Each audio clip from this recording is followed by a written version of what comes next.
all the way back to Jesus's time, he worked to raise women, to bring them up, to bring them to a place where they were revered and respected. And we can see that through the ages of the churches. Now, I'm not going to say that there has been low times, and yet we can still see that the church sought to raise women and to better them.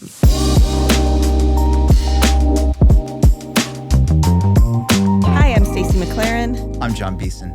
And this is God in the Gray, a place where we talk about spirituality, religion, and all the gray areas where we find God. We consider this a conversation around the table, and we invite you to pull up a chair and join us.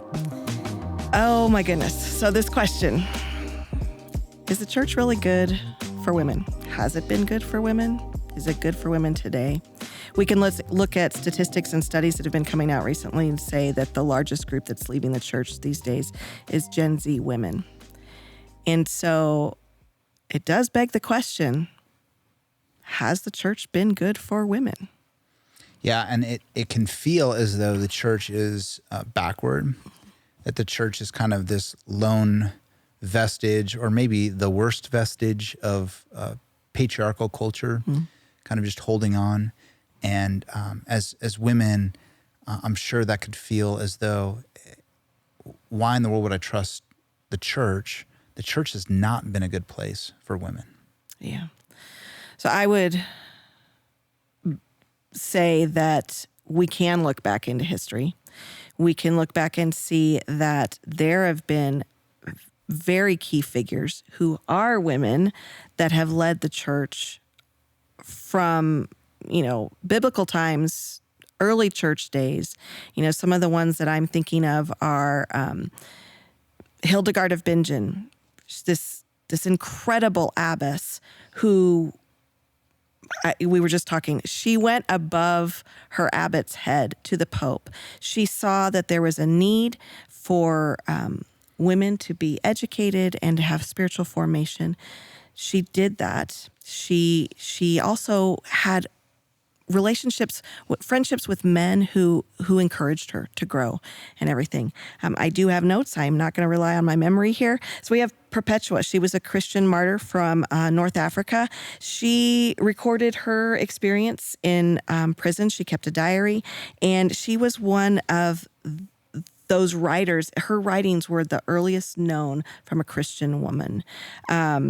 Her courage, she faced martyrdom, and she had a young slave, and their example spread the love of Jesus in that time.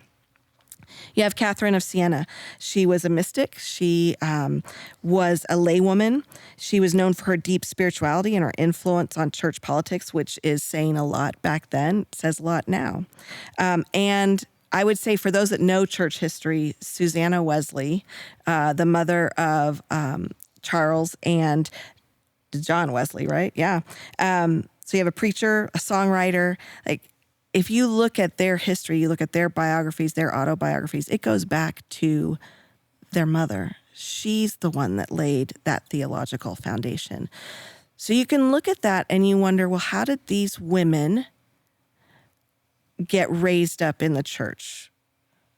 I would say that's a good thing. It was good for them. But you go back even further and into biblical times, and you have Mary Magdalene, right? Jesus gives her the call at the tomb after he is raised. Go and tell my disciples the truth. You have Phoebe, who carried Paul's letters to the Romans. But not only that, she was a huge benefactor. Like, her wealth supported Paul's work. You have Junia, who opened her home and was a leader in a home church. There's so many more, but we can look at that and go, okay, all the way back to Jesus's time, he worked to raise women, to bring them up, to bring them to a place where they were revered and respected. And we can see that through the ages of the churches. Now, I'm not going to say that there has been low times, and yet we can still see that the church sought to raise women and to better them. Would you agree? Yeah. In fact, like, how about we have some fun with this? Let's make a top 7 list. Okay. So you just kind of mentioned one and a half. Let me pick up on that, Okay. the next side of that half. So here's gonna be our argument. Top 7 reasons the church has actually elevated the status of women. First is some of the great shining lights of women across all of history are Christian women. And you listed a few of those examples. We could list many, many other examples. Second, and I'm going to pick up a little bit where you started here, which is that the early church elevated the status of women. This is just a fact. In Roman culture, if you look at what the status of women was, it was really equivalent to the status of slaves at the time, and the church radically shifted that. You had women serving in prominent roles. You had women elevated, women honored. You had the entire institution of marriage, which you're going to talk about in a little bit, kind of reshaped to honor women. You have women, the entire way in which they're looked at is reshaped.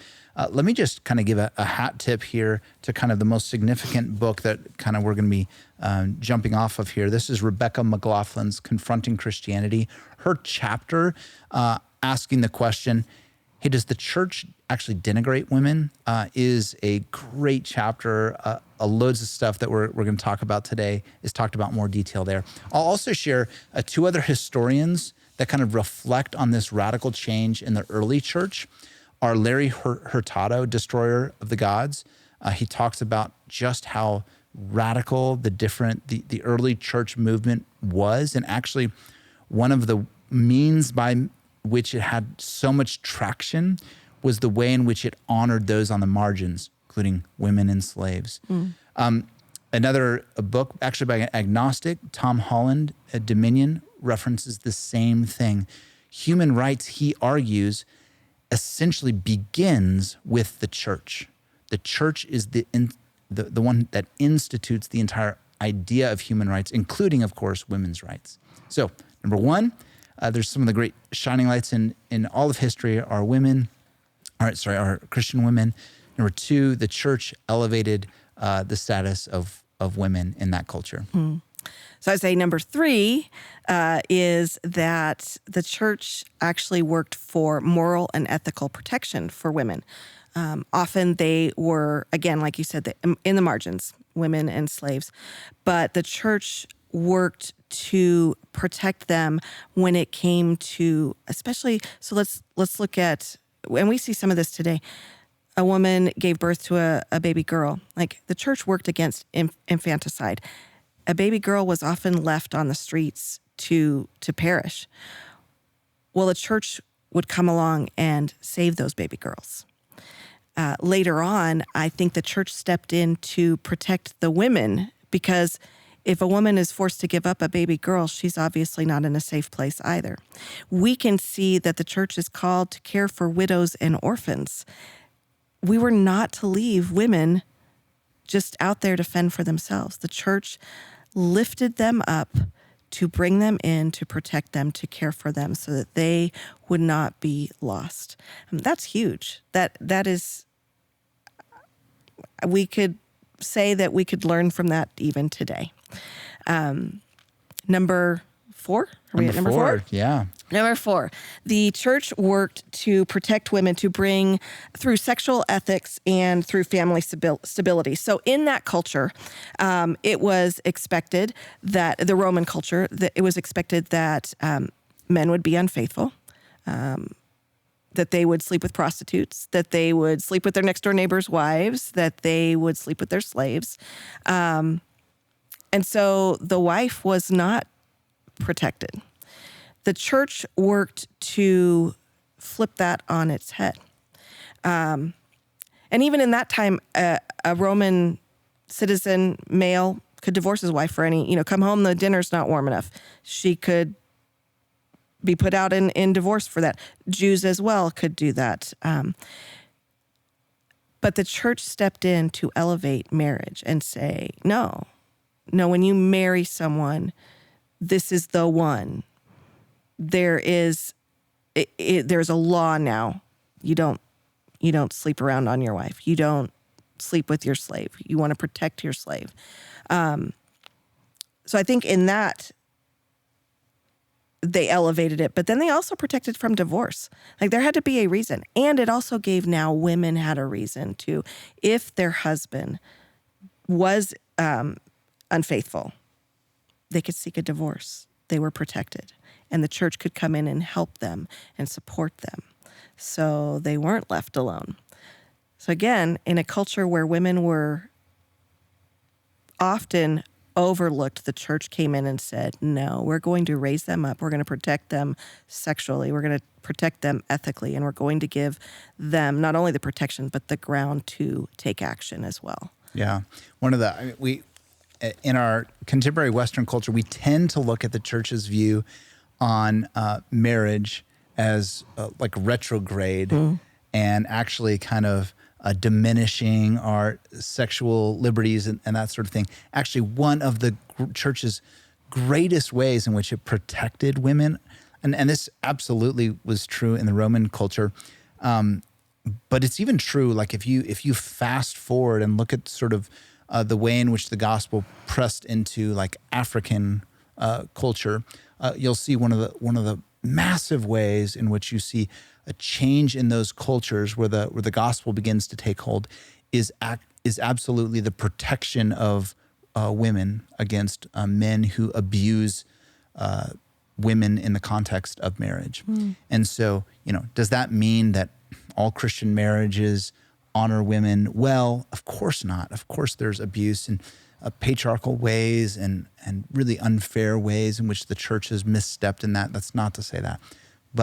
But overall, it's actually been a massive honoring of women across the world. Number 5, health and education initiatives.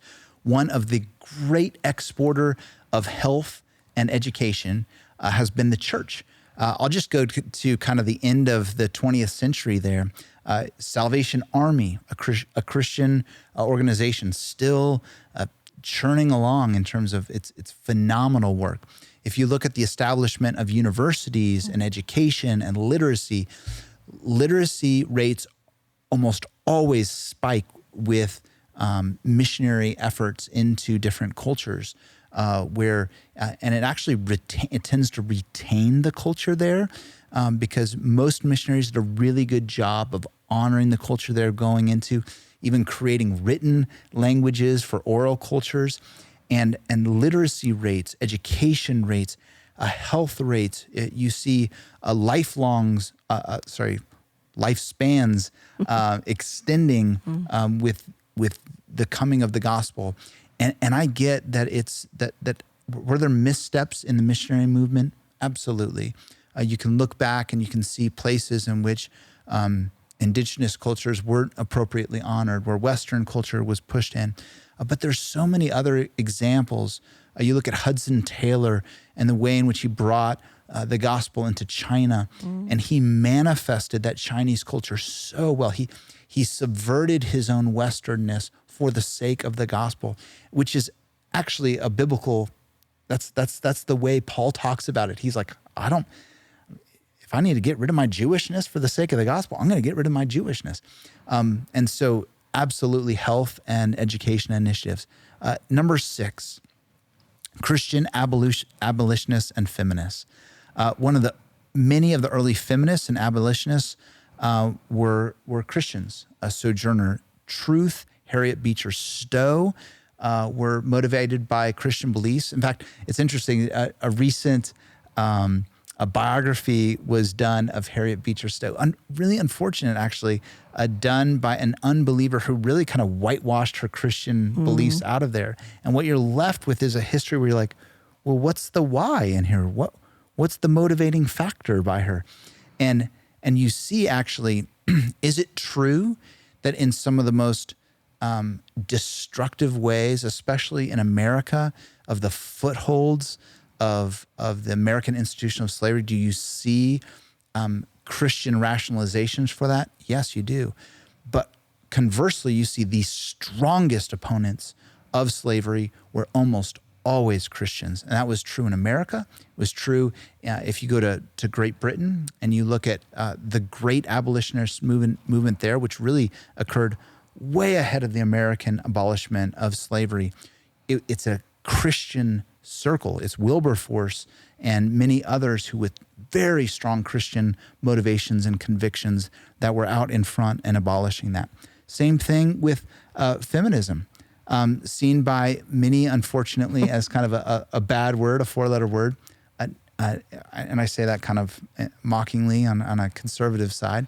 But absolutely, if you look to the roots of that, if you look to those who are advocating for women's right to vote, almost all were Christians in that, motivated by Christian principles. They looked at the New Testament. They looked at women's role in leadership, the voices they had. And they said, well, what about us? Isn't this what Christ intended? So there's 5 and 6 for us. Okay.